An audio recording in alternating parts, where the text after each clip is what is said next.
Hey, welcome in Huntsville. Another wonderful good morning to you. Thanks for waking up with us.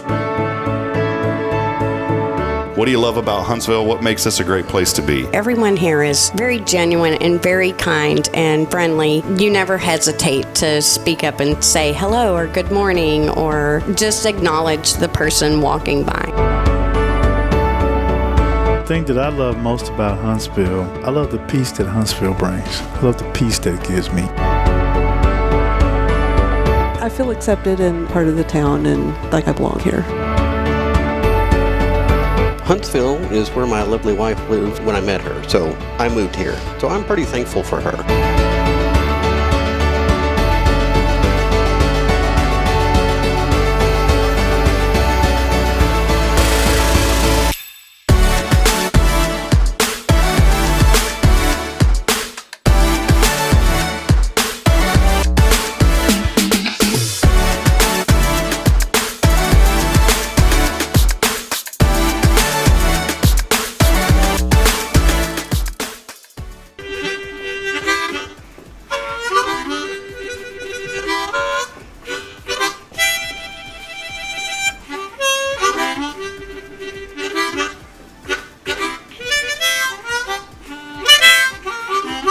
All right.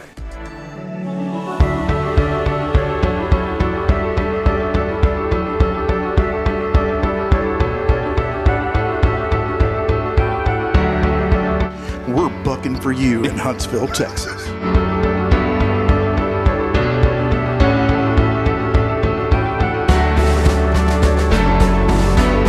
Hello, I'm Billy Coppin, the Sam Houston Memorial Funeral Home. Hey, it's Gay Boning with Tomorrow's Promise Montessori Schools. Good morning, Huntsville. Good morning. Hey, I'm Karen. I'm Toy. And I'm Denise. And from all of us at Walker County Federal Credit Union, good morning, Huntsville.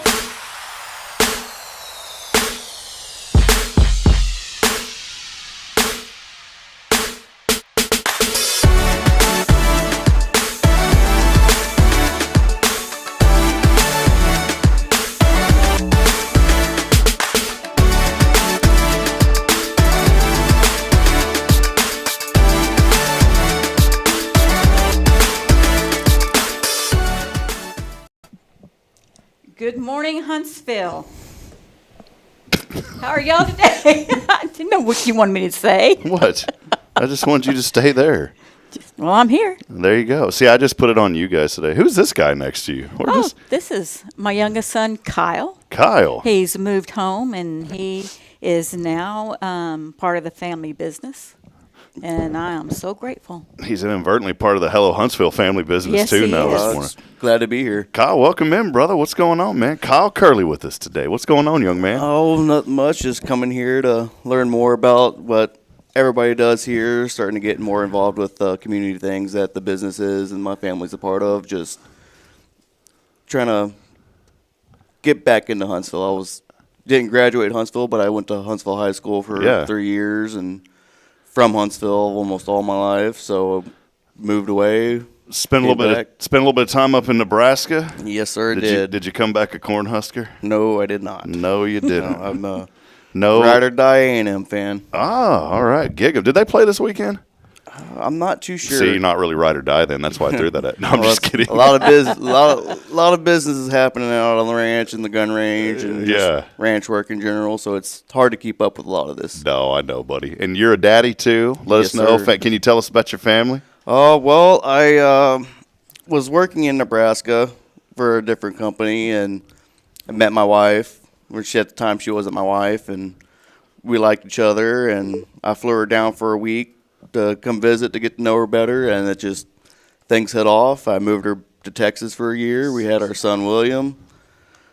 Then decided I needed a change in scenery, and we moved up to Nebraska for a couple of years, and now we just moved back. My son's name's William. He's 3 years old, and he's cute. Looks just like me. It's scary. I love it. I love it. That's great. He does look just like him. Well, and when you came down here, you had to get like mom's approval too, right? I mean, was that part of the package, or it's like, Well, at first when we told her, she was really upset. Not this mom, but my mother-in-law. Yeah. Because she spent almost every day for 2 years straight. Oh, being around her grandson, and it was really hard on her. But she was understanding as why we were coming down, and my father-in-law was just as much, a support for us with it.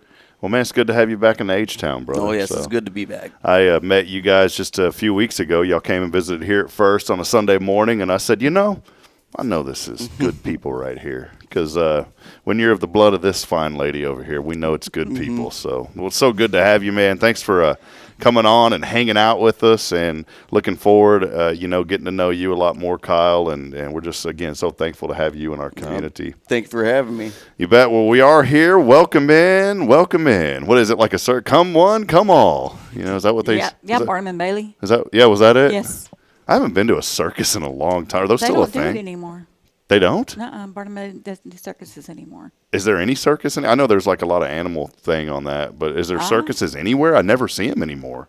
I don't know. There's a lot of weird circus stuff. Like when I was living in Nebraska, in a near town called Norfolk, they always had like some kind of circus, and it was like a lot of it was acrobatics and not really like the animals, but like they had a Halloween show carnival that they had there, and it was just people dressed up like skeletons and doing flips on swings and ropes. Even as a child, I never was a fan of the circus. I ain't going down this path, but I'm just going to tell. I just felt like I didn't look. I eat deer. I'm down with eating dove and all that kind of stuff, but I kind of had a feel for the animals. I was like, these poor little things are just locked up. And, you hear about people complaining, and, well, the animal activists. But they are, man. Like, them things are chained up. And I just never, even as a child, I knew, like, I'd look at the elephant, and the elephant looked sad. Really did. It looked sad. Yeah. And people can disagree with me, but I'm just being honest. I just was not a fan of the circus. Even as a child, I went to one, and I remember telling my dad, I don't ever want to go back to one again. I just didn't like it. And I guess that's why I don't like carnivals either. Are you not a car? Are you carny? No, it's too many people. Well, going on this circus thing, little bit of history of our family. My mother's side, they're all from Bohemia. Oh, okay. And I don't know if y'all have heard of the Flying Walendas. The what? Flying Walendas. Flying Walendas? No, I have not. Well, they're tightrope walkers. Tightrope walkers. Okay, then that's cool. See, that kind of stuff is pretty cool. Grandpa Joe was the one that was walking the tightrope and fell. Our cousin just did a couple of years ago was when they went through Chicago, and he walked from one building to the other. And so that's y'all had that long lost cousin that did it on the World Trade Center, got arrested right after. That was y'all's cousin. No. So that's I'm not real big on circuses and stuff like that, but I do like to watch them when they do something on TV. There was a guy who, did you ever hear the story that people would go over the Niagara Falls? By the way, if you've never been to Niagara Falls, get your passport and go to the Canadian side. If you don't go to the Canadian side, it's not even worth going. You have to go across the border and go to the Canadian side. I went years and years ago.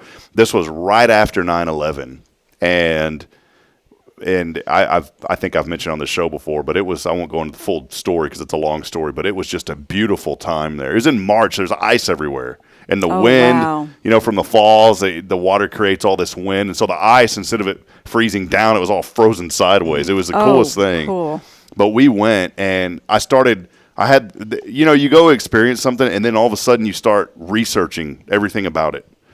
And so I started getting real into the Niagara Falls. I just wanted to start learning all this stuff. And, out of everything, my memory, I don't remember anything. And the one thing that I remember, though, there was people that daredevils would go over the falls. And many people died doing this. Mm-hmm. And only one time in history, I believe, that the falls have actually frozen completely solid. It's only happened once. But people would go over the falls, and this guy had this bright idea of putting himself in a barrel and going over. He survived. Mm-hmm. Went over the falls in a barrel. You got to be a special breed to have that kind of stamina and stuff. But let us know this morning where you've been, and maybe you've been to Niagara Falls, and if you have, chime in and let us know. We always enjoy hearing your stories as well. Hey, we are getting rolling this morning. Got a great show lined up. We are here, and we do want to welcome you in. Let us know that you're out there, as you always do. We've had a lot of new interaction on our show. In fact, not this Monday, but the previous Monday was our most watched episodes ever. Just across Facebook alone, we had over 1,400 viewers, and so that was a big thanks to Adrian Hunter over at Cabins and More of Texas for sharing the broadcast. And so when you share, it definitely helps. Steph Valley's always been so good too, sharing and getting people, not just us, but everyone that she knows. She's so good at helping to promote folks through social media. So if you can this morning, just say hello to us. Those comments help out. They help the algorithm. But then also like and share this broadcast as we get rolling today. We are here, episode 395. Is that right? That doesn't feel right. 5, 6, 7. Billy's supposed to be 400. I hope I updated the number this morning. There's something that happens. We have this new we're still using the same company, but they've decided to change a bunch of how they do stuff. And I'll update it in one place, and then it doesn't update other.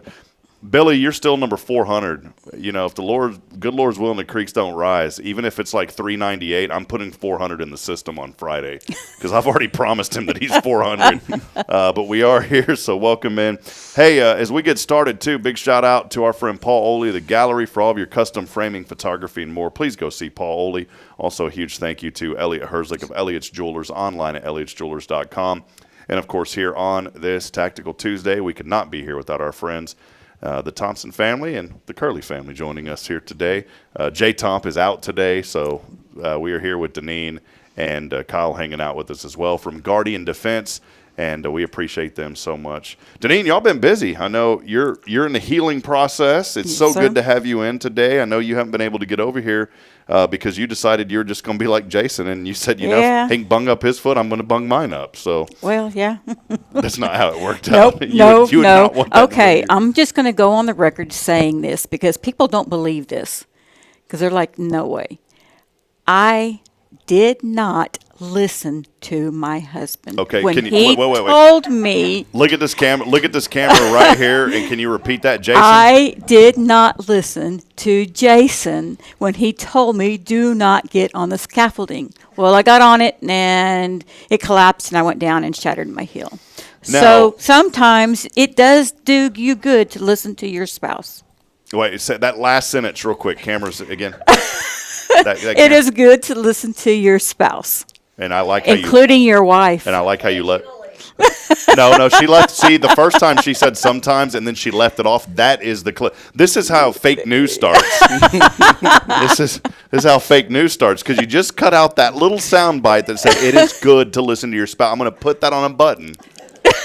And I'll tell you what, Bridget, it's good for me to listen. Bridget does so much around our house, and last night I've been having like a higher blood pressure problem, and it's not a good thing. And so I'm trying to take better care of myself, and I'm trying to be really strict now on don't eat this, those kind of things, right? And it's like pre-high. It's not like horrible. It's not like, something's going to happen to me tomorrow or whatever. But 5 years from now, if I don't take, you got to be careful. Well, it's pre-hypertension 2 is what it's called. So I don't know if hopefully there's a scale of like 50 and 2 is really low. So I'm trying to take better care of myself. And obviously, and I just found out about this the night after Braylon's party. So that night, because I wasn't feeling good. I was like, I better check my blood. And I checked it, and I started calling a couple of people. And they're like, yeah, it's pre-hypertension too. And I was like, do I need to go to the doctor? And, they're like, no, you're fine. But if it stays that same or goes up. Well, last night it was a little bit elevated, but it was a lot lower, so that was good. Long story short is I picked out on pizza and cupcakes at Braylon's party and then found out about this. So all that's gone. I brought 10 cupcakes up here to the church yesterday, and they were devoured, which is great. So the key is take care of yourself. And Bridget last night, she is so good at cooking. Just like you're a good cook, too. Deneen, you need something to eat, Deneen will whip it up for you. Well, Bridget, I said, what are we going to eat, sweetie? Because I open up the fridge, and, I see like a half-eaten chicken. Those rotisserie chickens you get at HEB for like $4.50. I think they're only like $4.50. There's something like that. Inflation hasn't hit the chicken industry too bad yet. So we're still good on chickens. But she just whipped up something. There's a bunch of Braylon's like daddy. She loves hard-boiled eggs. My little girl eats them things like candy. And so there's a bag of hard-boiled eggs that Bridget makes, then the chicken. Now, in like 15 minutes, I had the best chicken salad sandwich I ever had in my life. And, it's fairly healthy. It's not on the bad side of what I normally eat. So it's baby steps. So, well, hey, good show lined up today. Steph Valley of Magnolia Kennel is here with us, the coveted dog whisperer of Huntsville. So we want to encourage you here in a few. She has this special connection with canines, almost said felines. And so this morning, if you're watching, if you're at home and you're not having to work and you have dogs, bring them in front of your computer monitor and watch the magic that's going to happen here in just a little bit. It's going to be something great. I'm just, I don't know what it is. Steph's like, what are you talking about? So, but no, let us know again that you're out there, and we're going to continue to celebrate the good happening here in our community. I do want to give a shout out to all of you again that's helping to support this program and sharing the good in Huntsville. I had a cool little interview with Amanda Shalacy over at the city of Huntsville yesterday with the Main Street program, and we're going to be promoting some events that they're having. Also I can't go into the full details, but I had a great meeting yesterday over at HMH and met some folks at the hospital. And I want to encourage you, there is this mindset that in Huntsville we don't have good health care. And I know that, you can look back at some things, but I will tell you they have been on the rebound. And they're not sponsoring or doing anything with us, so it's not like I'm endorsing them on a paid advertisement. But I will tell you this, that they have had some new leadership come in there over the last couple of years, and they're really, really working hard to turn things around and really to provide world-class health care in our community. Friends, I saw it firsthand in Georgetown. With the Georgetown healthcare system. And now that Georgetown Hospital is one of the top 10 hospitals in the state and one of the best in the nation now. And it started out the same way. Everybody in town said, if you get sick, don't go to Georgetown Hospital. But it was kind of that old mentality that because something happened years ago, then the word gets out. It's like bad news gets everywhere, right? Well, the good news is they're on the rebound, and we're going to try to start promoting some good things that they're working on over there, really bringing in some world-class health care. If you think about cardiovascular issues, man, that's life or death. If you got, if you have to go down to Conroe because you don't feel that we've got adequate care here, you may not make it to Conroe. Well, I want to encourage you this morning and know that we do have adequate care here, and they're working even harder to do a lot more in our community. So over the next few months, there's some things that I really want to start promoting, and we're working on a couple of things with their marketing folks, and we just want to get the good news out about what's happening with healthcare here in Huntsville, because I believe that better health leads to a better community. And everybody says we want Huntsville to be greater, and we want better things to happen.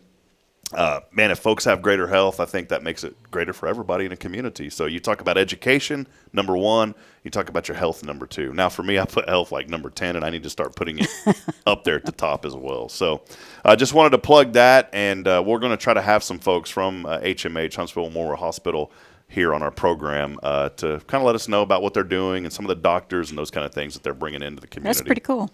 So, yeah, I'm really excited about it because I saw some things happen in Georgetown firsthand that really improved our community and made a great community even better. And it started with healthcare. And so something that I don't normally talk a lot about, but we're looking forward to it. And that's what this platform is all about, is promoting the good here in our community. Let's take a break. We'll step aside. We'll take a break. Kyle's going to hang out with us. Steph's going to take his seat. He's got it warmed up for you, Steph. And he's brought the dog treats. They're under there. So we'll take a break. And Steph's like, wait a minute, I don't want dog treats. I don't even know where I'm going this morning. We'll take a break. Let us know I brought you some mint stuff. That's what I brought. We'll take a break. We'll be back in a moment. Stay with us. A lot happening here this week. And, hey, we are continuing on our keyword this week. And I do have 2 more tickets to Lone Star Lights. Have you been before, Steph? I have. Deneen, I said Steph. Yes. Have you been before? I I'm already have. ready for Steph to be here. You've been? I have. Kyle? I have not. All right. Yep. You need to take him. I'm planning You on can't it. text in today, though, because No. it's called nepotism if you win today. This isn't a nepotistic show. Is that a word? I'll go ahead and call the wife real quick. Yeah. Perfect. Text in to win. All you got to do is text in the keyword thanks to our 0 Degree Creations phone and text line at 936-339-0139. Again, it's 936-339-0139. As always, our Tactical Tuesdays brought to you by Guardian Defense, all things personal safety here in Walker County and throughout Huntsville. We'll be back in a moment. Steph Valley joins us when we come back. This is your show. It is Good Morning Huntsville brought to you by Guardian Defense. Stay with us, please. This is Guardian Defense in Huntsville, Texas, a trusted family-owned and operated gun store and range in the heart of East Texas. Guardian Defense is your one-stop destination for Texas LTC, NRA basic pistol and rifle courses, pistol refresher training, as well as a wide selection of quality firearms and ammunition. At Guardian Defense, empowerment is within reach through their Texas DPS-approved license to carry classes. Certified instructors will guide you through every facet of firearm safety, conflict resolution, and the pertinent legal aspects. Book now to become proficient and responsible in handling a firearm with complete confidence. For the eager learners, the fundamentals of pistol and rifle usage await discovery in their comprehensive 8-hour NRA basic courses. You're invited to connect with Guardian Defense on Facebook and Instagram, or give them a call at 936-293-0364. You can also visit them online at guardiandefensellc.com. Guardian Defense, your reliable partner in mastering firearm safety and acquiring quality firearms in the heart of Texas. The Oak Ridge Disciple House is a faith-based 501c3 nonprofit Christian character building ministry helping men 18 and older who are suffering from drug and alcohol addictions. If you or someone you know needs help, there is light at the end of the tunnel, and that light can be found through the Oak Ridge Disciple House. For more information, visit oakridgedisciplehouse.com. Illuminate your child's future at Tomorrow's Promise Montessori Schools in Huntsville. Established in 1997 by Kay Boning, our award-winning center merges Christian values with 25 years of Montessori excellence, promoting wonder and discovery in every child. As the only Montessori school within 45 miles, we provide a fun and friendly environment, individualized Montessori methods, and love and care as if each child were our own. Safety is a priority, and with a recent $50,000 investment, our facilities inspire growth, creativity, and learning. Plus, as a nonprofit, we open Montessori doors to families of all economic backgrounds. Partner with the community pillar where every child's promise shines bright. Discover Tomorrow's Promise Montessori Schools today. Visit tpms.life. That's tpms.life. Hi, I'm Billy Cawthon, manager of Sam Houston Memorial Funeral Home. We know times of loss are tough, and you need a place to feel comfortable and cared for. At Sam Houston Memorial Funeral Home, we pride ourselves on being with you during those really tough days. You can rest assured that we will be on your side and by your side every step of the way. Thank you for your trust. Sam Houston Memorial Funeral Home, supporting families every day, every step. Hey friends, Rob Hipp, Media and Community Outreach Minister here at First Baptist Church, Huntsville. Let me ask you, when's the last time you felt real hope? Maybe it's been a while since you've been to church, or maybe you've never felt connected to a church at all. Well, friends, that's okay. Here at First Baptist, we're a harbor of hope, and we welcome everyone just as they are. We have programs throughout the week for all ages to come together, ask questions, grow in faith, and find the hope that only Jesus Christ can bring. Whether you're looking for a fresh start or a community to call home, we'd love for you to join us. Come experience something real. For more information, visit fbchuntsville.org. First Baptist Church Huntsville, a harbor of hope. In this harbor of hope, we are safe inside.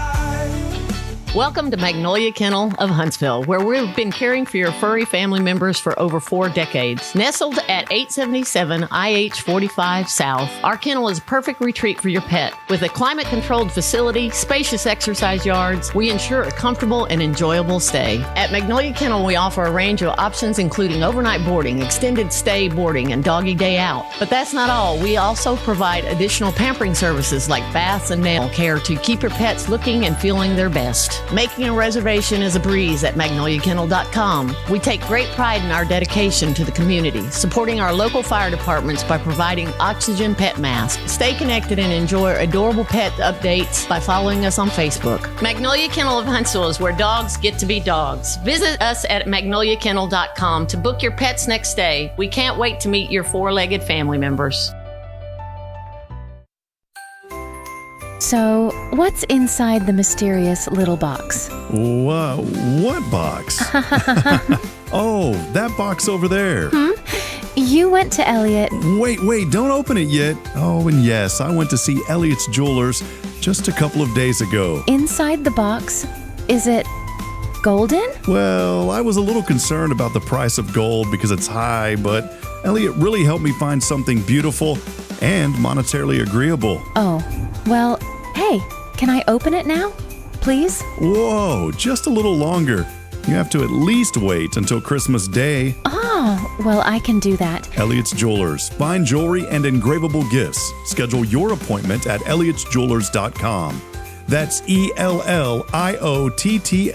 Jewelers.com. Make sure there's something extra special inside the mysterious little box you give this season.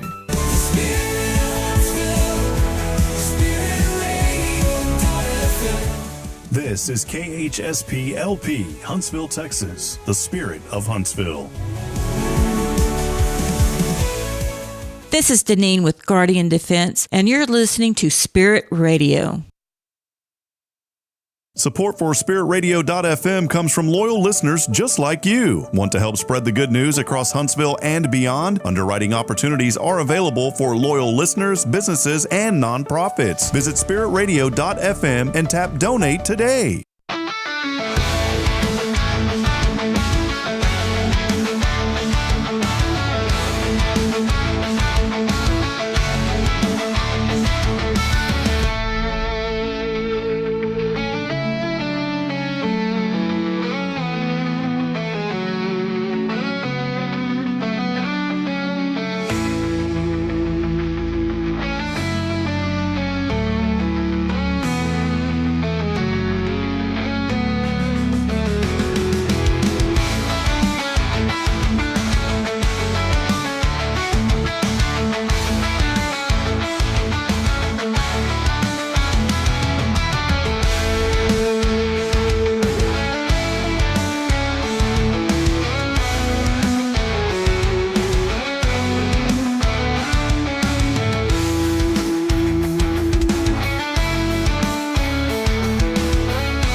Back at it, friends, as we continue on this journey today, writing another chapter in our community's beautiful story. We want to thank you for being a part of Good Morning Huntsville. How about 56 degrees? Oh, thank you, fall. It's finally feeling fall. We're not having to, this morning I didn't have to walk out with a sword and cut through the air to get here. It was just and when you say that, it's 87% humidity, but it wasn't as bad as it's been. 56 beautiful degrees this morning. Calm winds today, 76 and clear. Tomorrow, take off work. Tell your boss you need a vacation. It is 65 and sunny tomorrow. And all week long, we are going to have beautiful weather, including the weekend. 71 on Saturday. A little bit of heaven on earth. Oh, that's nice. Steph Valley with us today. That's nice. Welcome in, Steph. It's because you're here. Oh, well, yeah. Wonderful. You know, Steph shows up and everything gets rosy and peachy and the sun comes out. And rosy and peachy. That's one thing I've not been said to be, rosy and peachy. Well, if that ain't what you're putting out, that's what I'm picking up, though, Steph. So. Well, it's so good to have you, Steph Valley from Magnolia Kennel. She is it okay that I call you that, the dog whisperer of Huntsville? It's kind of your moniker that we've coined here on the show. Yes. But you really are. You're so good with canines. What about felines? Are you good with felines? If they don't know they're cats, yeah. Like our little cat at the kennel, Stella, she doesn't realize she's a cat. She thinks she's a dog. But we've had her since she was just like her eyes were barely open. So she wanders around the kennel like she's a dog. So I had a weird dream last night. And, Deneen, I don't know if you ever have weird dreams like this, but I just had this weird dream. One, I'm doing a little, I guess you call it a sermonette on Sunday, and so I've been thinking about what I'm going to say on Sunday for a few minutes, and then somehow that turned into thinking about cats last night before I went to sleep. I ended up having, I don't know why, I ended up having a dream about all these cats we had growing up, and I woke up in a sweat. That's funny that you say that, because the last couple of nights I've been having dreams about cats. Like the first one I remember having was I was in a room full of cats and I couldn't tell any of them apart. You know, all their personalities were the same and everything like that. With dogs, you can tell them apart. They're like individuals. And I would assume that a cat person will say that about cats, but I can't. Do y'all have cats, Deneen? I never. Do y'all? No, I'm allergic to cats. Okay. But Kyle, they have two. They bring them? Did y'all bring them? Y'all brought the cat? Yes, they did. What is that like, traveling with cats? My sister used to have to give her cats medicine when she would travel because she lived in South Dakota. And she'd bring them with her when she'd come home. She'd drive home to visit once in a while. She would give them shots so they would like one of them so it wouldn't freak out. When I first moved to Huntsville, of course, I was a college student, and I adopted a cat right after I be in an apartment. And that was when Sam was, what do they call it, a transit school where every weekend the campus was, dead. Yeah.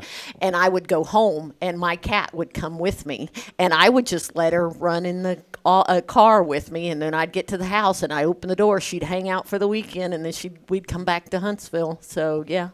It's you can my experience with the cats, if you treat them just like a dog, they think they're that kind of an attitude. Do you think that cats are this? Now this may stir up some controversy. Uh-oh. My brother thinks that cats are the smartest animal on earth. Do you think that cats are more intelligent than dogs? That's a good question, but from a dog point of view, no. I think that cats are more. You think that they think that they're royalty. Yes, that's what I was thinking. We are serving them. Yeah, I think of divas. That's a good exactly when they go like this. I'm like, dude, that's not cool. That don't look elegant. Yeah. Especially after you've been walking around in a litter box. Now, my mom has a couple of cats that they bring her gifts almost every night to her back door, and it can be anywhere. Anywhere from a lizard to a mouse or whatever. They bring them to her back. So she swears up and down that they're bringing her presents. I saw a video. I don't know how we were talking during the break. Like, what are we going to talk about today? And it's migrated into cat talk. But don't bring cats to the kennel. By the way, it's dogs. Yeah, okay? yeah. I only have a few cats that still board with me. I'm kind of phasing them out because when I built the facility, I didn't even think of cats. And so I have some clients that still have cats that have dogs, and I will board those, but I'm not taking any new cat clients. It seems like cats, are a little bit easier to take care of, but they're also, in my opinion, a lot more messy. Now, I know some people may disagree, but I think you can break them in really good and get them really good in house train. A cat makes one accident, and then all of a sudden it lingers for 2 years. It's so weird how their bodies, and Denise's like laughing over, but I'm serious. I mean, I'm just going to be, them cats stink. Well, I don't like them. You have 60 dogs at a kennel, it stinks.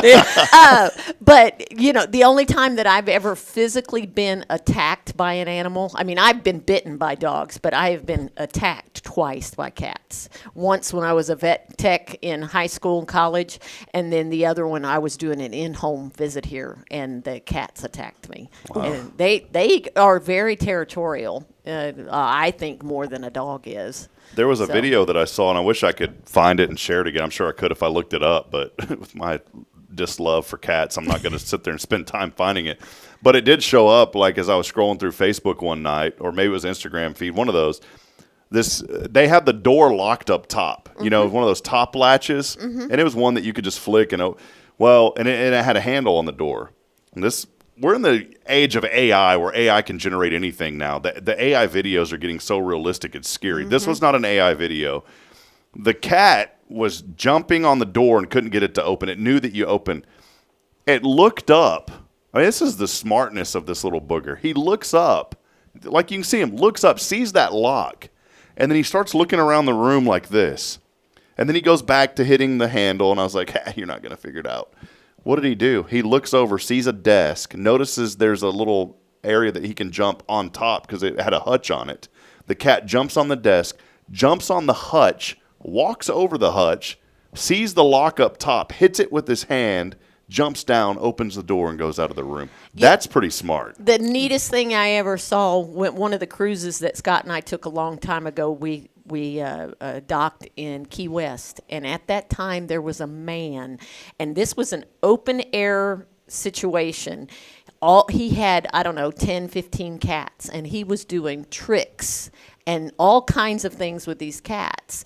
But the training methods for animals have come such a long way that I could see how they can do it. I don't think I would have the patience with a cat as I do the dogs.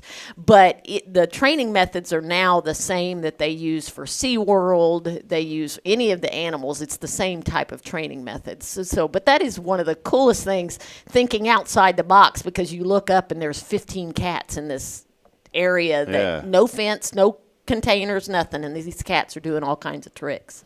Well, Steph, we'll reshift and go back to dogs now. Sure. I wanted to ask you about this. I want to talk a little bit about shedding because we're in the winter months, and there's a common misconception that you brought to my attention. Kind of keep that in the back of your mind because I do want to talk about that. And Deneen, help me to remember because I did it on Monday. I forgot about something yesterday. But before we talk about that, I want to just touch base real quick a little bit on your career. You know, you were at TDCJ. Yes. And working with drug dogs. Yes. How did you learn to train them? I mean, was there like a national program or did you develop the curriculum? How does this work? That is a very good question. When I worked for TDC, and I don't mean to be negative, but they wanted a program that they could say they had. At that time, we were put on the back burner, but they still wanted us to perform. So myself and the two guys that worked with me, we basically did it with trial and error. Wow. Now, they had a guy that was doing the program in another district when we started, but there was no interaction. No, it was kind of a hit and miss, kind of training yourself. But on the same note, I had already done some tracking and I had already done some dog shows and stuff when I was in high school and college. So I had a baseline of it. And I don't know if y'all remember this, but the first animal that I ever trained was a pet rooster when I was in junior high. He used to ride on my handlebars of my bicycle and just all kinds of stuff. What? I mean, he was a cool cool rooster. Seemed like a cool person to have as a friend growing up. Well, that was the thing. The animals were my friends, so That's awesome. But anyway, so I had the basis of it, and animals want to be with us. They want to train with us. They want to interact with us. So going back to TDC, they did eventually start sending us to what we would call our certifications, but we didn't really have classes or anything. So it was trial and error. Most of my training has been trial and error. And then I got involved with a group was at the time called Texas Hearing and Service Dogs, and they sent me to class a lot. So that's when I developed. I knew the training methods, but I didn't know the vocabulary that went along with it. So I would go to the seminars for that organization, and then I understood where it was coming from. It's all based on psychology. It's B.F. Skinner's method of shaping and operating conditioning, and then there's more steps to it. When you're in college, in psychology, you learn about what was it called? The box where they put a cat in and they did some experiments. And that's where it came from, is shaping and operating conditioning. You find one thing that the animal is doing right and you build from there.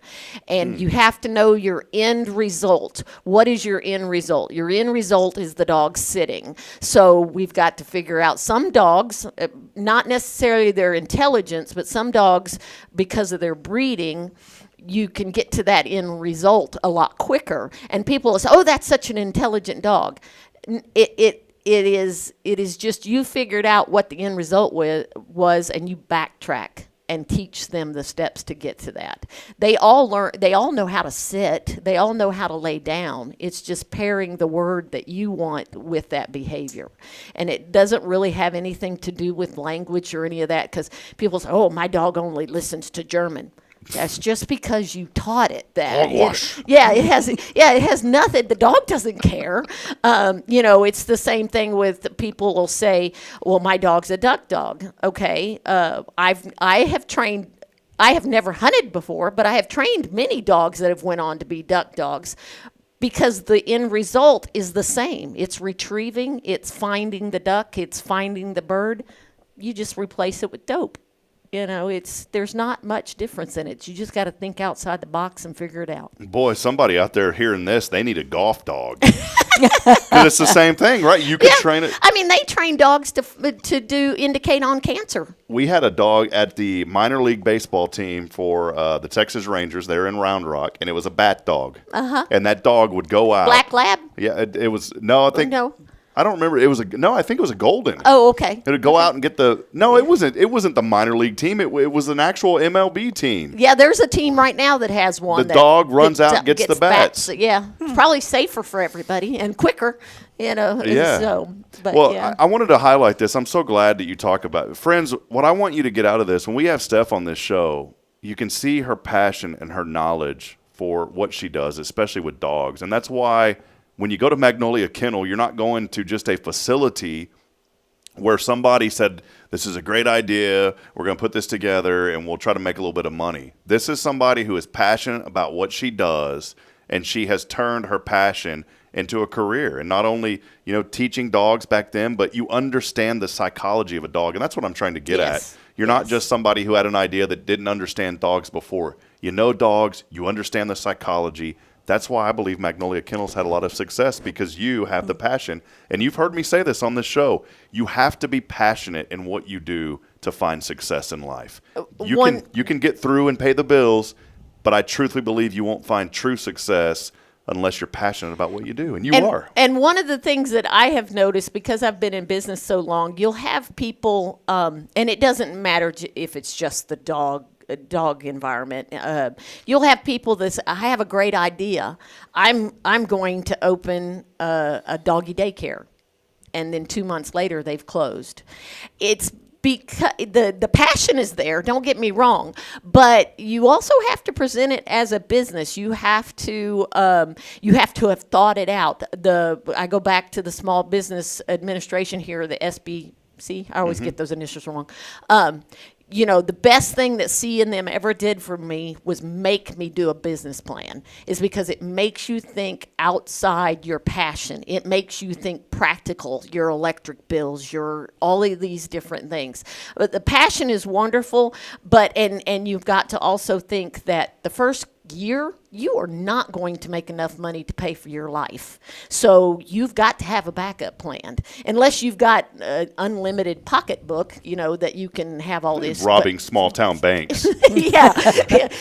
So that's the thing. But I one of the things at the kennel is I do try to see every dog as an individual.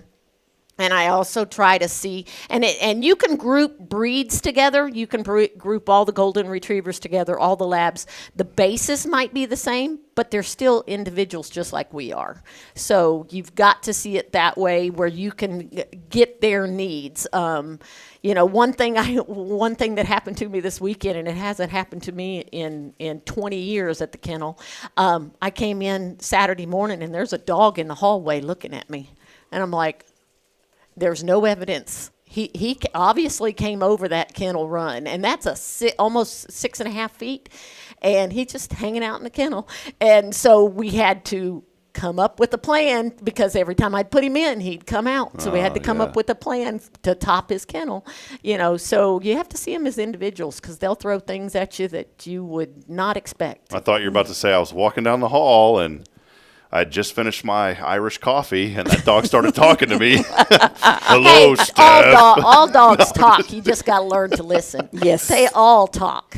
Well, Steph, it's so great. I always enjoy catching up with you and learning more about your passion and why you do what you do. That's why I want to talk about that. I want to circle back to the thing I said, let's don't forget about, and that's shedding. Yeah. You think about winters here, and I've always because someone's told me this, right? When people tell you things, you think that it happens. Mm-hmm. And sometimes it's true. Sometimes it's folklore. This may be one of the folklore things, and I'm not hating on anybody that's ever told me this. But it seems like I notice more hair in the wintertime. Maybe it's because we're cleaning less. I don't know. Bridget cleans all the time. But I came out and said, yeah, winter's here and the dogs are shedding like crazy. You told me something that I had no idea. Educate us this morning on dog shedding. Well, every breed, of course, is going to have hair, fur, so it just depends on the breed of dog of how much hair they lose. Some dogs don't even lose hair. Oh, what is it? Is it like the poodles, I believe? Now, these are questions. Yorkies don't lose a lot. Well, they lose. Yorkies have hair. Now, I also need a disclaimer. I'm a dog trainer. I'm a kennel owner. I'm not a groomer. So talk to your groomer if you really want also details. Not a veterinarian. Not a veterinarian. But experience-wise, like a Yorkie, they have hair. So like you and I. A husky has fur and has a couple of layers of fur. So they lose it. That's like when you see a dog running from you and you look at the hind end and there'll be this clump of hair in the middle. That's their inner coats coming out.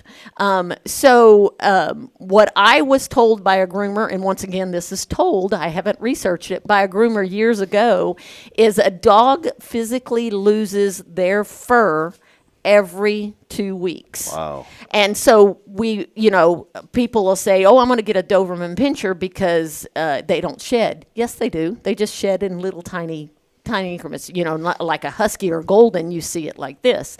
But so brushing is important, of course, to take all of that out. One of the things that I use at the kennel is the forced air. It brings that coat out of it and brings the hair. But it does seem like in the winter months you see it more, but I don't think it is. I don't think you actually physically see more. It just seems like we notice it. It's more. the folklore that's been handed down from generations. Oh, the winter months are here, Arlene, and that means the dogs are shedding. Go get the glue and put on the hardwood floors. We're going to have carpet this year. We used to have a yellow lab that I had as a house dog, and you would think, oh, she's not shedding. Well, one day I moved my couch to clean behind it, and she would go behind the couch, and you could just see this line that she was using the couch to rub her back, and there was this line of hair, but it was behind the couch. So we have one of those Dyson vacuums that has been the. People buy these Roombas. We had one. I thought it was the greatest thing. I hated mine. But it makes noise. You have to pick up the wires. It bangs into everything. It's annoying, and it just goes all over the place. Now, I know they have the smart ones that map out the room. But it takes hours. That Dyson, the little stick vacuum, 5 minutes and your whole floor's vacuumed. It's quick. It's easy. It's the greatest thing that I've seen since the invention of AI. I'm a big AI guy now. But that thing, we'll go through the house every day and empty it 3 or 4 times with dog. It's just amazing how much dog hair accumulates in the carpets. And then you think you have the house clean, and then you forgot maybe to vacuum behind the door, and you do it, and the thing just and fills up. Well, I use a vacuum. I use a pressure washer and a vacuum cleaner system at our kennel. Every morning, all the kennels get done, and by the afternoon, there's some dogs that you go back in there and you're like, did I not vacuum this morning? I mean, the kennel is just full of hair. We have 6 filters in the kennel. And then we have the little machines, 2 of those. And I at least weekly, I have to take it and blow it off or at least exchange it because of the amount of hair.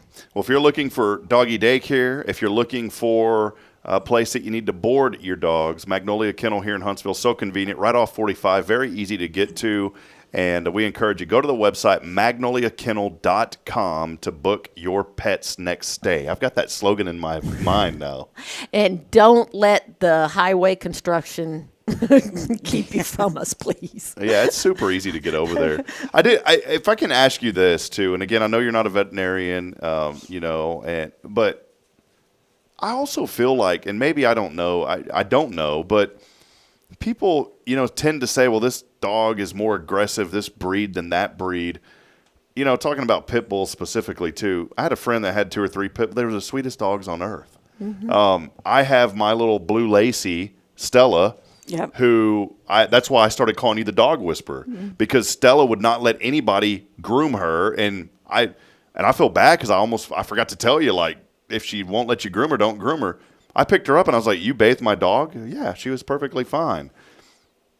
I wonder if it's sometimes just the atmosphere and the environment, not necessarily the breed. Do you have any knowledge on that you can maybe enlighten us with? I think it's a whole bunch of different things, but one of the biggest things that I think is, and not to be negative again, I think that we give our emotions to the dogs. And if you look at them as individuals and know that they're dogs, they're not human, you're on an even kill with them. It's hard. Well, I'll give you an example. I had a lady not too long ago, a young woman, college girl, bring her dog in. She was very anxious. The woman was. And she wanted to pick her dog up when I wasn't open, and I told her no, and she immediately started crying, and she kept telling me that the dog had anxiety and all that kind of stuff. The minute she was gone, the dog was fine. So they transform their anxiety to the dog, and that will give behaviors that I don't see because I don't transfer my anxiety to the dog, or I don't transfer my expectations to the dog. So it's how you present them. Now, not to say that this summer I had one that I could not remotely even get close to. That dog just did not like me. Teeth baring, hair up, the whole 9 yards. Olivia could do anything she wanted to with it. So she had bonded with that dog almost immediately, and the dog saw me as a threat, but I had done nothing to the dog. So it just how you present yourself to the dog, how you have expectations. You don't push them. When I put Stella in the bathtub, if I remember correctly, I was very, talking to her, telling her, even though I know she probably didn't know what I was saying, I was trying to calm her down. She was if I picked up a foot and she pulled the foot away from me, I just let the foot drop, and I'd go to the back foot and that kind of stuff. So you're going to do it over a period of time, a little bit of a time, and the first time I put them in the bathtub, I might not be able to bathe them, but I got them in the bathtub. Yeah. That kind of stuff. So do you ever have moments, Steph, working in the industry, do you ever have moments where you're nervous or you've kind of been like, whoa, that kind of frightened you about a dog? When I was showing dogs years ago, I had an Akita. Do y'all know what an Akita is? They're one of the largest breeds. That's an Hakuna Matata's family. Yeah. They're one of the largest breeds out there, and they are, and it might be just the experience I had with them. When I was showing, I was watching an Akita ring, and the judge went down to touch the dog, and the dog reached up and grabbed him in the face. And needless to say, the gentleman had to go to the emergency room. That made an impression on me because, he did some damage to the man's face. So every time I see an Akita, I hesitate, which is dangerous for me because they're going to feel that I hesitated. I have a client in town that over the years, she's probably on her 4th or 5th Akita now, and every one of them that she brings to me, when I first meet them, I do that, and they all work out fine. They still come to my kennel and everything like that. So yes, it has, but it's it's my personal thing. It's my hesitation that has caused that dog to feel uneasy with me. So yeah, that's good because I have a feeling like even with Stella, and I've learned that she draws off of my emotions. And it's weird. It's like you don't even have to say anything. And when I look into her eyes, it's like she knows what I'm feeling, Yeah. And so I've been very calm around her, and she has turned out for our family to be the sweetest dog. Yeah. And I don't like the kids getting in her face. I don't, sometimes Braylon will go up and give her a hug and a kiss, and I'm like, don't do that, sweetheart. But I don't advocate for that because you hear about these bad stories of children just getting absolutely tore up from dogs doing this. So I don't like her doing that. But sometimes I'll see her. But I think that she realizes that my children are being gentle with her as well. And she just became a really good, protective, loving dog. Yeah. which when I first had Braylon, I was very nervous about, is this going to work out? I didn't know how she was going to react. Yeah. She's been very protective. When she was little, she would go in there and lay down next to her crib and kind of protect her. Well, that can go into a different total conversation. One of the things that always makes me nervous is you have these people, especially now that social media is out there, you see it more, where I have a newborn baby and I'm bringing him home to meet my dogs. And it doesn't matter what breed they are. Oh, I just put the carrier down and let the dog meet it. No you way. don't do that we kind didn't of do stuff. that. Yeah. So there's ways to do that, and your dog as well as better than anybody else. So you should know how to introduce your dog to a new person in your house. Some of them, most of them, turn out where the dog is very protective. You hear about them going underneath their beds and laying at night and all that kind of stuff, which is what you want. But you have to be very, very cautious about bringing a newborn into a house with any dog. It doesn't matter if it's a Chihuahua or a Great Dane. But I wanted a side note. You were talking about having your child hug your dog and stuff. The best thing you can teach a child from the day one, as soon as they understand the concept of that's a dog, is asking permission to pet that animal. Mm-hmm. And my granddaughter and I have been going, it's a thing that we've been doing since she was real little. We go to the dog show in July in Houston, which if you want to go see all kinds of dogs and activities, that's the place to go. And from day one, since she's been walking, we always have taught her, you must ask to touch that dog. And you present it to the child as don't be offended if that person tells you no, because especially at a dog show, you have all these beautiful dogs and they're getting ready to go in the ring, and a child wants to go up and mess their hair up. So we presented it from that point of view. But just recently, my son and my daughter-in-law went to a fundraiser event at a place in Houston, and their fundraiser was a dog activity. So there was dogs all over the place. And my son, the first thing he sent me is, it worked. She's 6 now, and she went up every single person and asked. So that is a very, very, very thing that I can't stress. Please make sure you teach your children to ask to pet a dog. I love that you mentioned that, because we've done that with Braylon, and now Caden's on it. And Braylon will even ask us, now I said that sometimes I'll see her over there, but for the most part, for our dogs, she will even ask us, is it okay if I pet Stella? Is it okay if I pet Mac? And I want her to, because I understand the temperament of my dogs and when they don't want to be touched and when they do. And so she'll be like, Daddy, can I pet her?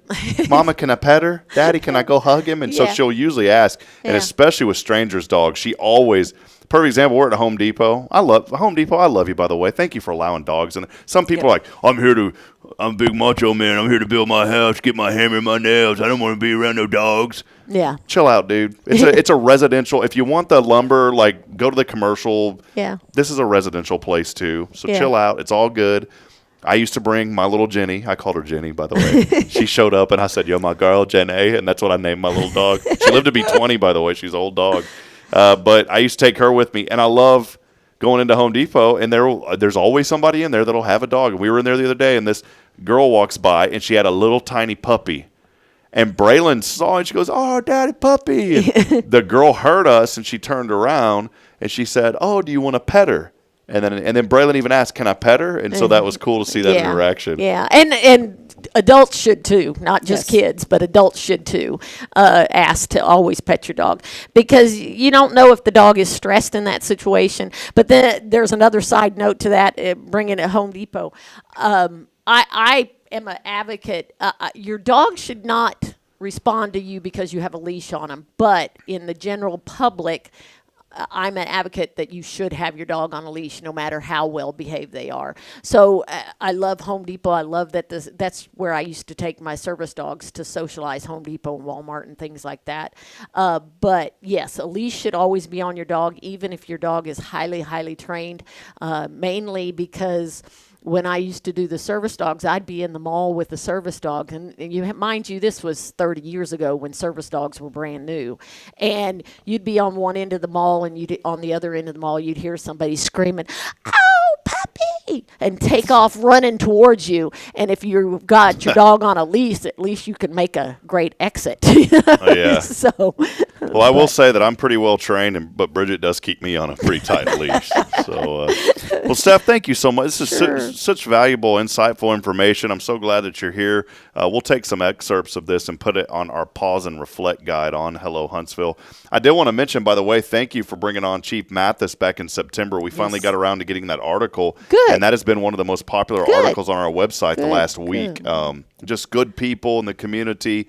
And that's why we have folks like Deneen and like Steph hanging out with us here. Well, it's been a year. It It has been a year that I've been involved, and I am so impressed with this program. I really like the positive that we spin in Huntsville. It's great. Well, we appreciate it. It's been fun. I remember when I first came and met you and Scott, and I sat down in the office in there and talked to you guys, and so it means a lot, and we're so thankful to be able to help promote all the good. And the good is folks like Steph and Magnolia Kennel. So we appreciate you very much. And I like being on Tuesdays with them. Well, I love having you on. Deneen, did you have any questions for Steph? I didn't mean to keep you out of the conversation. You're fine. With winter coming on, what should you do to prepare your dogs? Or, are they outside dogs or the inside dogs? What do we need to do for them?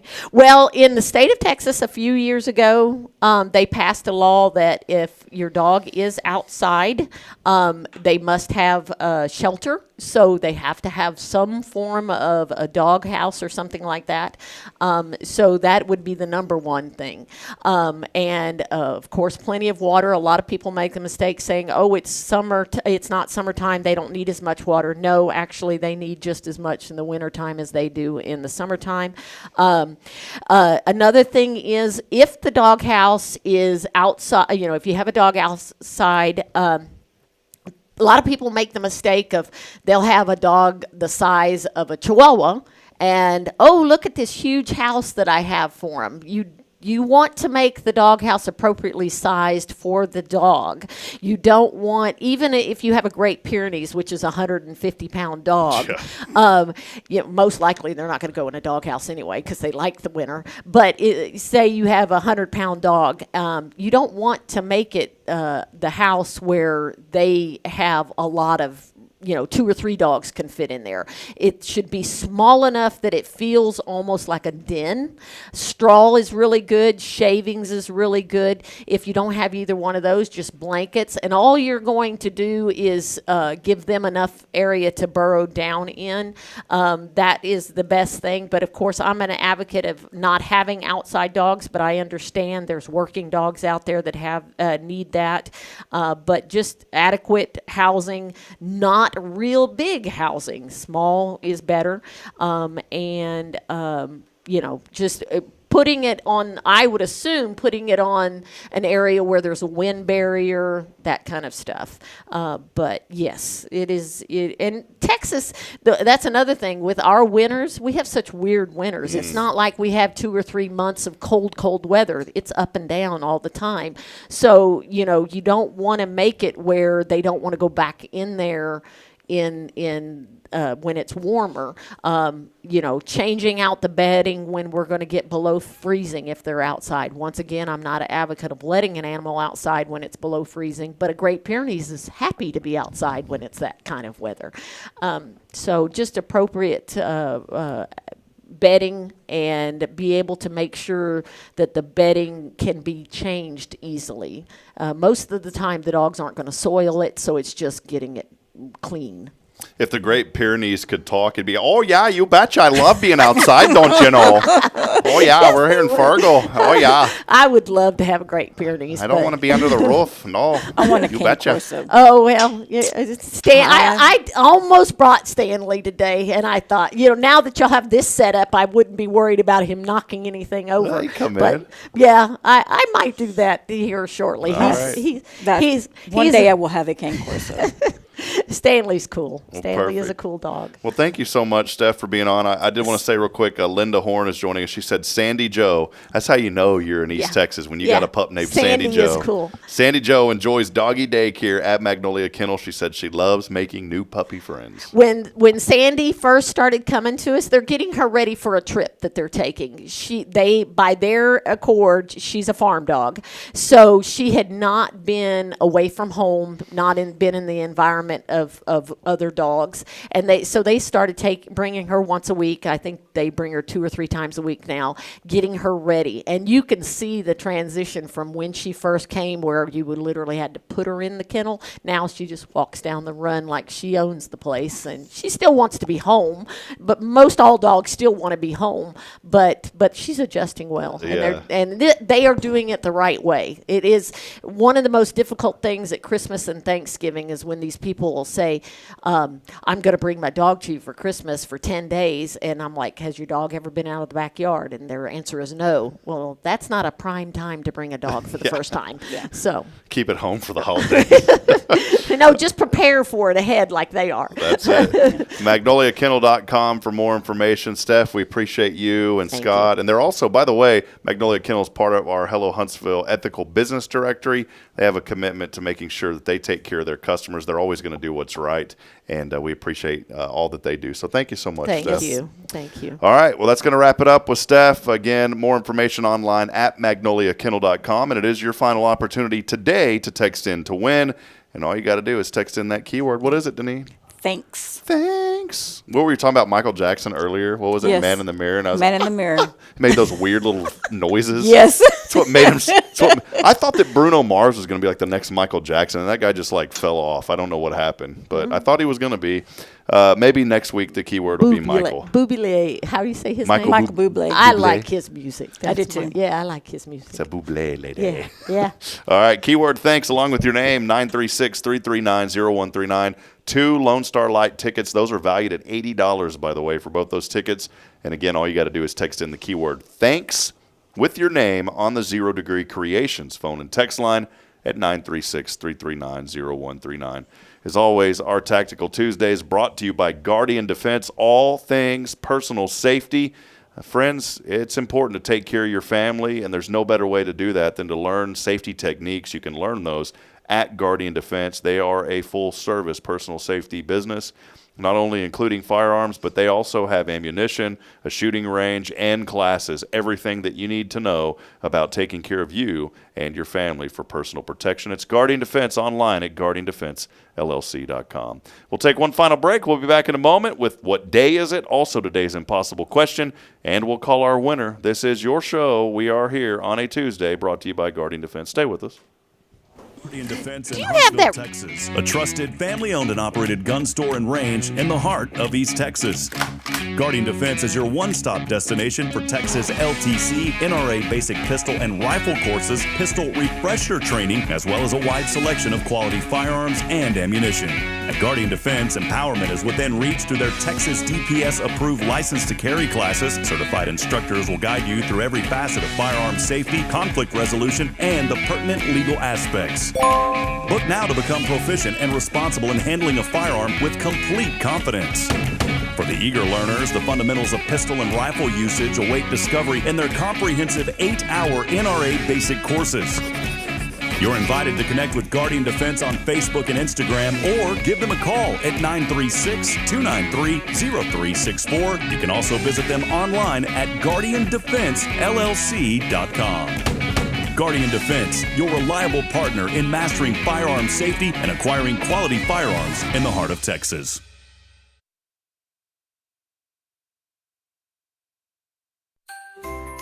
So, what's inside the mysterious little box? What box? Oh, that box over there. You went to Elliot. Wait, don't open it yet. Oh, and yes, I went to see Elliot's Jewelers just a couple of days ago. Inside the box, is it golden? Well, I was a little concerned about the price of gold because it's high, but Elliot really helped me find something beautiful and monetarily agreeable. Oh, well, hey, can I open it now? Please? Whoa, just a little longer. You have to at least wait until Christmas Day. Oh, well, I can do that. Elliott's Jewelers. Fine jewelry and engravable gifts. Schedule your appointment at elliotsjewelers.com. That's ELLIOTTS Jewelers.com. Make sure there's something extra special inside the mysterious little box you give this season. Hey, I'm Denise Olivas, Business Account Specialist at Walker County Federal Credit Union. One of the best things I hear from our members is how they love being treated like they're important, like their family. Sure, our members love things like low rates on loans too, but combine that with the friendliest and most helpful service in town, and you've got Walker County Federal, taking care of our members. It's what we do. We are Walker County Federal Credit Union, member NCUA.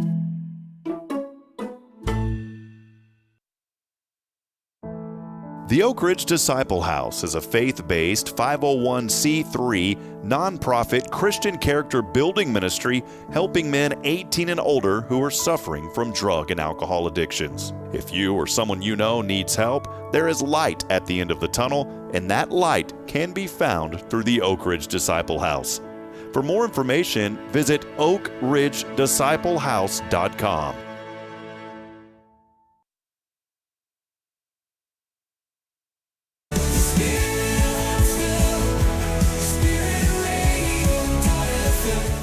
This is KHSP LP, Huntsville, Texas, the spirit of Huntsville.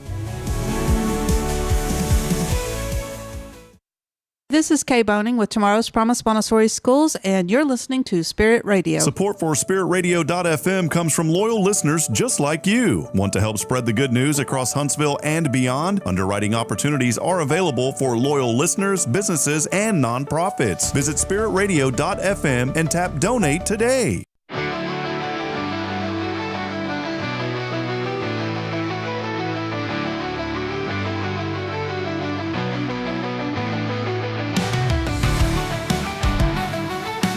All right, friends, back as we wind it down here in a few moments. Wanted to have a very brief conversation about something that really bothered me.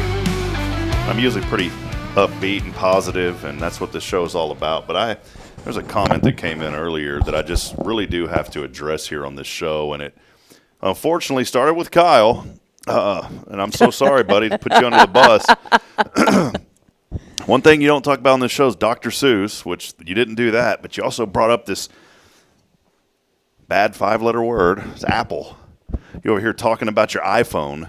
You're an iPhone guy, huh? Yes, I am. I've been an iPhone guy for quite a while. I mean, I tried Android. It was all right. I preferred the iPhones but it was, for me, my generation going through school and high school, it was, if you had an iPhone, you were part of the cool kids. You're right. Right? They've developed, that's right, though. They've developed this culture. Yeah, and it was just if you had an iPhone, if you had an Apple product, you were top tier. And I had an Android starting out in high school, and I had issues with mine. You know, it's the software that they use at the time. It was just how they run everything. How they run everything. They create everything 2 years before Apple, then Apple acts like they come out with. I hear what you're saying. Yeah. Well, maybe they released their stuff a little too early, and Apple likes to really make sure their stuff works. I like Apple because, for me, it's so user-friendly. And it's simple. Some Android users or people who have used Android, they think Android's a little easier. Yeah, there's no back button on the iPhone. Every time I pick up my wife's phone, I'm like, why can't I just go back? It's so hard to go back on an iPhone. Anyways, I just wanted to clear the air. It's okay, Kyle. First Nebraska, now this. I mean, I don't know what we're gonna get next time. No, I'm just kidding, man. Hey, I mean, they just work out so great. Well, it's like Android had, I think it was Alexa on theirs when they first started doing like the Siri and Alexa, and I will admit Alexa was a little bit further on than Siri was. Well, now Apple's doing with their new generation phones, they're having the Apple AI, which is integrated with their Siri, which is allowing it to pick up on more of your personality, what you do with your life on your phone, and different things to kind of help make things a little easier. Oh, okay. And it's the same thing with Androids. Alexa's they're doing the same thing with their AI. Hey, Googlina, are you smarter than Siri? Wait just a second here. Hold on. Now you're going to put me on the spot. All right, hold on. You got to talk to her the right way. Googlina. Yeah. Hey, Googlina, are you there? Now Now you caught me. See, I don't even know how to do it now. Well, it's okay. Hold on. Wait. Whoa. I know what I did wrong. See, you're getting... Okay, Google. Are you smarter than Siri?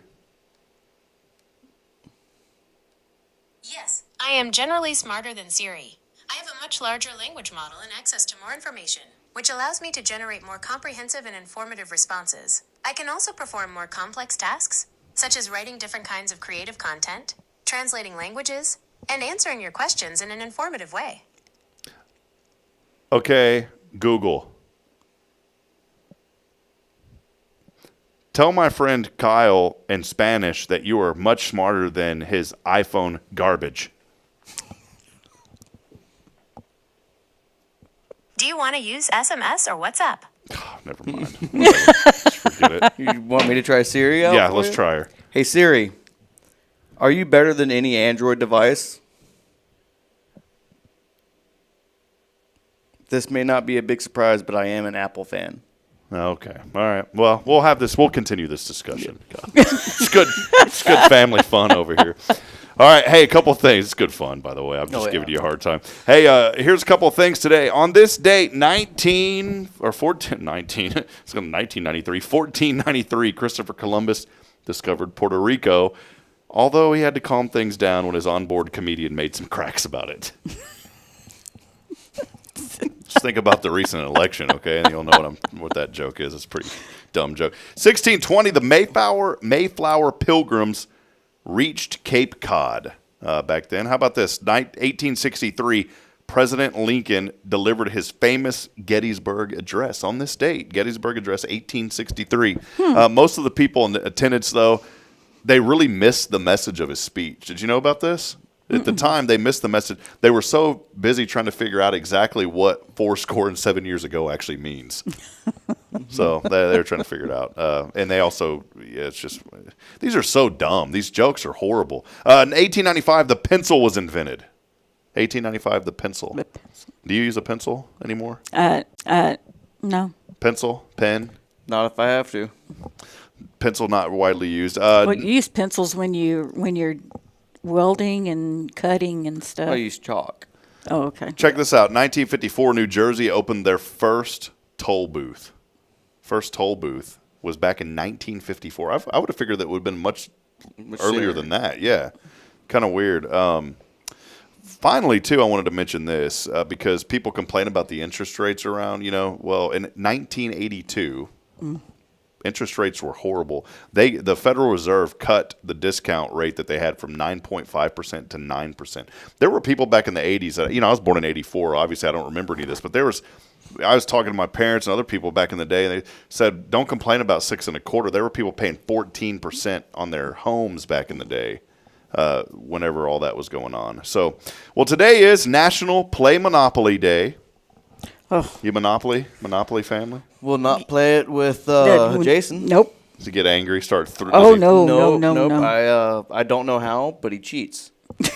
I don't know if he We can't beat him. But nobody has beat him yet. He prints his own money under the table is what he's doing. The National Don't Play Monopoly. How about this? Today's Have a Bad Day.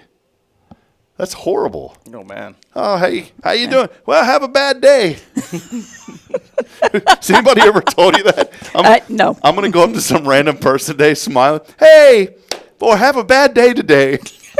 I think you might get some bad luck. Yeah. It's National Carbonated Beverage Day today. Oh, and one of my favorites, I can't wait. It's World Toilet Day today. It's perfect day to sit on the throne. World Toilet Day today. Tomorrow's World Bidet Day, by the way. I'm just kidding. If you watched the show, did you watch the bidet episode last week? No. You missed it. It was funny. 2 weeks ago, actually. There's really nothing else besides Meg Ryan turning 63 today. One of my favorite movies, don't make fun of me, it was You've Got Mel with Tom Hanks. Did you ever see that movie? Yes. It was a good... If you've known me long enough, I like a good chick flick once in a while. kind of helps keep me in check. It's a good movie. Here's Have a Bad Day. You're having a bad day when what? What do you think? You're having a bad day when what, Denise? Think funny. You're having a bad day when what? When you run out of toilet paper, that could be one. I really don't know. When rust comes into the bathtub, you turn on the water. You're having a bad day when what? Yeah. I wake up, my boy has full diaper. A little extra in his diaper. Okay, all right, that's good. Having a bad day when you've been at work 4 hours before you notice that your fly's open. You're having a bad day. You're having a bad day when your twin sister forgets your birthday. You could be having a bad day. Your income tax refund check bounces. Definitely a bad day. It costs more to fill up your car with gas than it did to buy it. That's when you're having a bad day. The bird singing outside your window, well, it's a vulture. Your blind date is with your ex-husband or ex-wife. You're having a bad day. Boy, wouldn't that be horrible? You go on a blind date. You put both contacts in one eye. You're having a bad day. You have to borrow from your Visa to pay your MasterCard. That's when you're having a bad day. Nothing you actually own is paid for. That's when you know you're having a bad day. You invite the peeping Tom in, and he says no. Hey, come on in. Nah, don't want to. View's better from out here. Boy, you're definitely having a bad day then. The gypsy fortune teller offers you a refund when she sees your future. These are pretty good. People think you're 40 and you're only 25. You're having a bad day. You open your briefcase for the big meeting and find nothing in it but your 5-year-old's coloring papers. I've heard of those stories before. You look into the car you just locked and notice the keys hanging from the ignition. Had that happen before. And then your secretary tells you that a film crew from some show named 60 Minutes is waiting in your office. That's when you're having a bad day. Finally, for World Toilet, these were good today. These were okay. World Toilet Day, forget what your parents told you. The chances of catching a disease from a public restroom toilet are far lower than most people think. I was always told, stay away from the toilet, it'll give you germs, right? Kitchen sinks are crawling with more germs than the average toilet seat. That was according to a recent University of Arizona study. According to the Centers for Disease Control, the CDC, fecal bacteria can spread and make people sick if you use the toilet and don't wash your hands. Still, scientists agree that there's little need to worry about bathroom germs. So today, Deneen, all is well. Don't worry about it. You're okay. Couple of things you need to know. Have you ever flown Spirit Airlines, the pancake seats? Nope. Well, you didn't miss anything, and obviously they are missing a lot. They filed for bankruptcy protection yesterday. Spirit Airlines, they may have ran out of juice over there at Spirit Airlines. I flew them once, never again. One of the worst experiences I had in aviation, to be honest. And because they make it sound like you're getting a good deal, but you got to pay for every little thing extra. So I like really Southwest. Southwest has been good, yeah. I think that's it. There's not a whole lot else. Let's head over. Well, hey, today's impossible question. And we'll save this and we'll wrap it up. If there were 25 hours in a day, 25 hours instead of 24, 25% of people surveyed said they would use that extra hour to do what? Sleep. Could be. That's a good answer. Not the answer, but that's a good answer. That's more 75% of people probably would have said that. This is 25% of people said that they would do what with an extra hour during the day. Hold on to that thought. Kyle, I'll get your answer in a moment. Let's head over to the Zero Degree Creations phone and text line. We got a winner today. Lone Star Light 6-pack coming their way.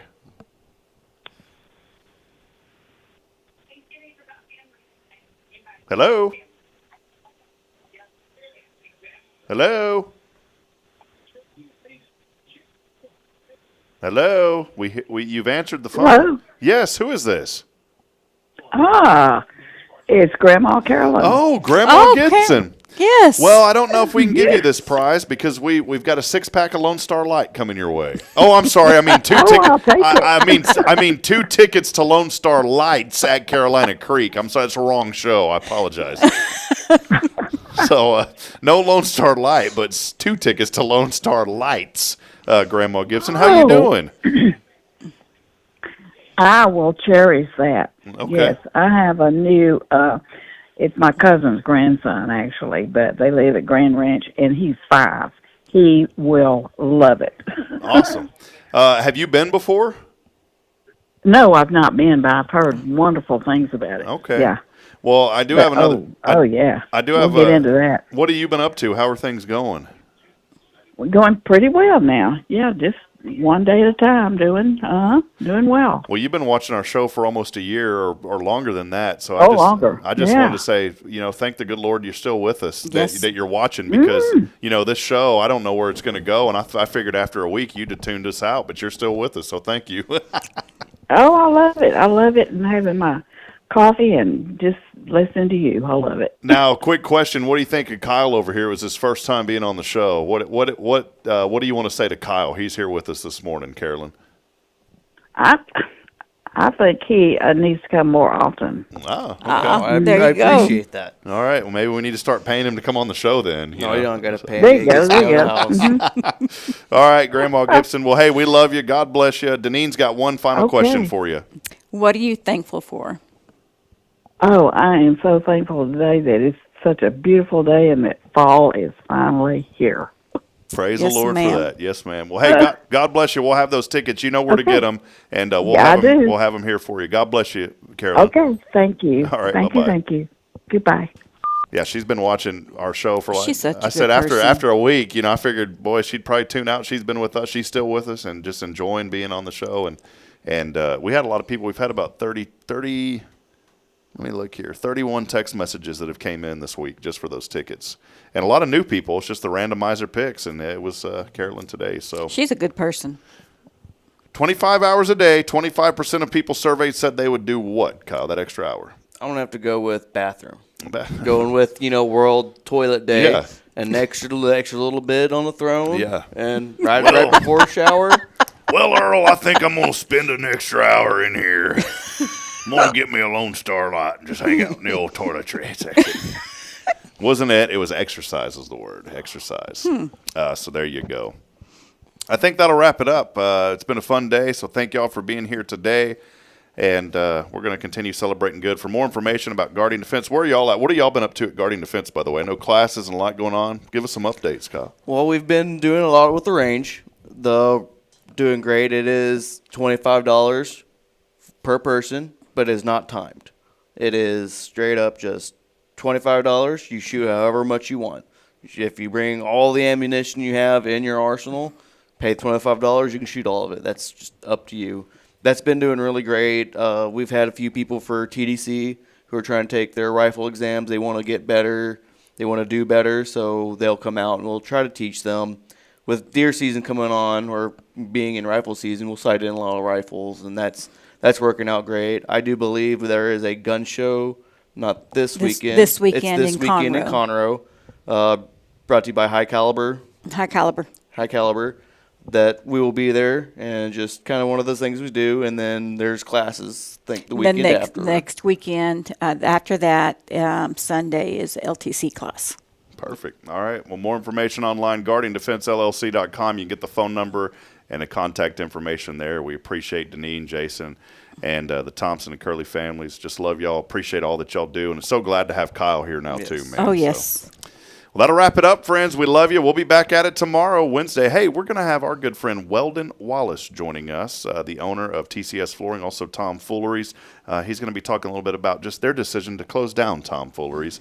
We always have positive news and uplift, but Weldon is a very positive guy, but he wants to share a few things and come on the show tomorrow. So we're excited to have Weldon as we say thank you to him and the great opportunity that they provided for this community. And we just love him and their family as well. So make sure you join us tomorrow, 7:30. Kay and Rick Boning, tomorrow's promise, will be with us. Friends, as I wrap up today, I want to say thank you as always for being a part of this show. Big thank you to Steph Valley, of course, Kyle and Deneen as well from Guardian Defense. And I'll end it like this, like I always do, that we're not strong enough alone to make it on our own. We're really not, friends. We need each other. So please provide a word of encouragement, lend a hand of support.